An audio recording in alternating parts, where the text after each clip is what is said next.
Hello बेटा, हम लोग घर आ गए हैं। तो चलो पापा। तो पापा जल्दी जल्दी चलो यार।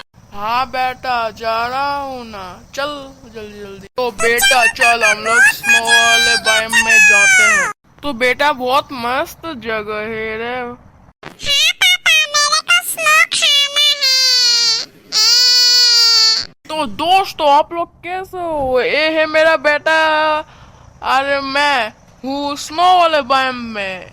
हाँ पापा बहुत बहुत मस्त जगह है गाइस, ये बहुत मस्त जगह है, आप लोग भी आ जाओ।